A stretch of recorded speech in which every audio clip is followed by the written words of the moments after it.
Inicios del siglo XIV. El Trecento italiano. Entre ciudades-estado, estados pontificios, el Sacro Imperio Romano Germánico, la Guerra de los 100 Años, guerras feudales, la peste negra y el papado católico muy debilitado. La Reforma Protestante cuestionando la autoridad de la Iglesia Católica frente a Martín Lutero y Enrique VIII. Una reforma que desencadenó guerras, persecuciones y un sinnúmero de cambios políticos. La Contrarreforma como respuesta de la Iglesia Católica, con una serie de medidas para reformar la organización de la Iglesia y para combatir el avance del protestantismo, que también contó con el apoyo de la Santa Inquisición y de la Compañía de Jesús y los papas.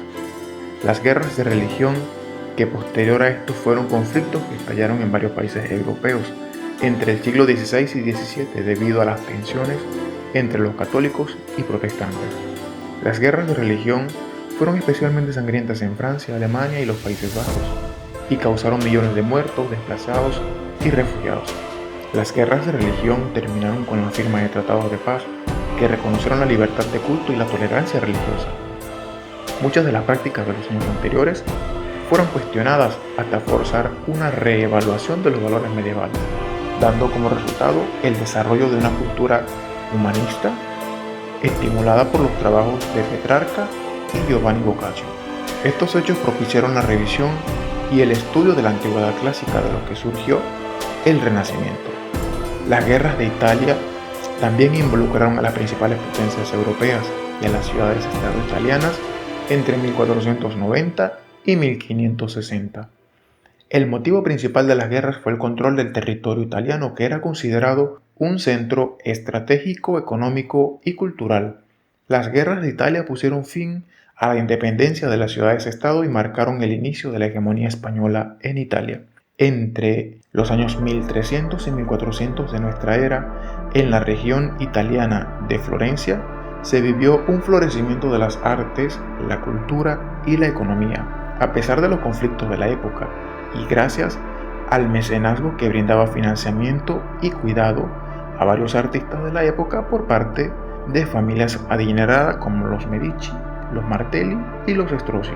Es importante resaltar el mecenazgo de la época, sin el que habría sido imposible el desarrollo del renacimiento de las artes. Recuerda que las prácticas del arte antiguo es resultado del encargo del poder político, los reyes y religiosos. Sin embargo, en la Roma de Augusto, a finales del siglo I a.C., un particular llamado Cayo Mecenas cobró tanta fama como protector de las artes que su nombre pasó a designar tal función social. Durante la Edad Media anterior al Renacimiento, únicamente la Iglesia, con algunas excepciones puntuales, fue la institución que ejerció el mecenazgo artístico y cultural, dado a su evidente monopolio de las artes intelectuales. La Baja Edad Media supuso un florecimiento del mecenazgo civil, tanto por parte de las familias aristocráticas como de las instituciones políticas, sociales y las monarquías autoritarias en formación. El mecenazgo moderno apareció en el Renacimiento. Los artistas, los arquitectos, los pintores, los poetas, aunque no recibieran pagos regulares o no estuvieran en un momento concreto realizando un encargo por el que recibieran un pago inmediato, eran admitidos en el círculo de confianza de sus poderosos patrocinadores, donde podían no solamente mantener un nivel de vida superior al del entorno artesanal gremial, sino que desarrollaban una inédita capacidad para relacionarse entre artistas de distintas artes o literatos de distintas disciplinas intelectuales y con personajes de la alta sociedad. Todo ello elevaba su formación y condición de una forma hasta entonces inimaginable para el artista propio.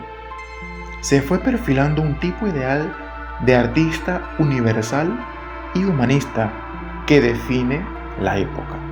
La vinculación de un mecenas con estos artistas geniales que adquirían una inmensa fama incluso en su plena juventud, les aportaba al mecenas un prestigio social, político y evidentes beneficios, con lo que el mecenazgo se convirtió en una práctica extendida.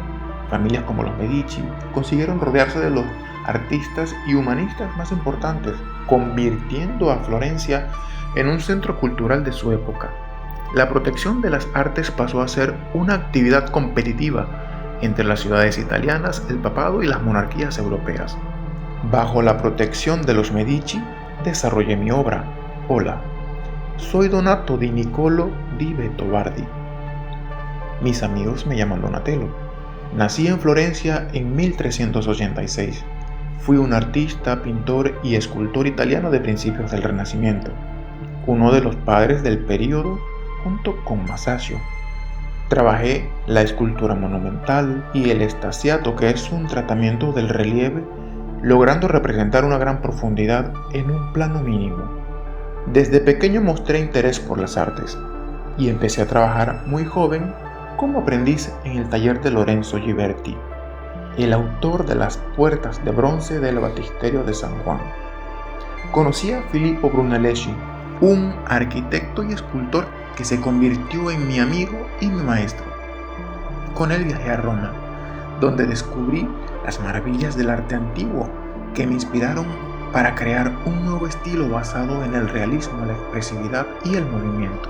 En mi regreso a Florencia empecé a recibir encargos de importantes mecenas, como los Medici, los Martelli y los Strozzi, que me pidieron que esculpiera retratos, monumentos y escenas religiosas. Mi obra más famosa en esa época fue el David de bronce, que representa a aquel héroe bíblico que venció al gigante Goliat. Fue la primera escultura desnuda a tamaño natural desde los tiempos antiguos y se interpretó como una alegoría de la libertad de Florencia frente a sus enemigos. También trabajé en la cantoría de la catedral, en donde recreé algunos motivos clásicos con gran delicadeza y mucha gracia. En 1443 me trasladé a Padua, en donde realicé la estatua ecuestre de Gattamelata, un famoso condottiero que había luchado por la República de Venecia. Fue la primera obra de este género desde la antigüedad y me supuso un gran desafío técnico y estético. También creé el altar mayor de la Basílica de San Antonio, con un conjunto de relieves y estatuas que representan escenas de la vida del santo y del propio Cristo. En estos relieves mostré un gran sentido del espacio, del dramatismo, y también utilicé la técnica del estasiato. Regresé a Florencia en 1454, donde esculpí mis obras de mayor fuerza emocional, en las que trabajé las posibilidades expresivas de la deformación. Entre ellas se encuentra Judith y Holofernes, que representan el momento en que la heroína bíblica decapita al general sirio, y a María Magdalena, que muestra a la santa penitente con un aspecto demacrado y desgarrado. En estas obras reflejé mi visión del mundo, marcada por el sufrimiento y por la angustia de ese tiempo. En Florencia, en 1466, a los 80 años de edad, fui sepultado en la Basílica de San Lorenzo junto a mi amigo Cosme de Medici. Mi obra fue reconocida como una de las más originales y revolucionarias de la historia del arte, y se conserva en museos y lugares emblemáticos de Italia y del mundo. Fui un artista que supe combinar la tradición y la innovación, la fe y la razón, la belleza y la expresión, y dejé una huella imborrable en la cultura de Occidente.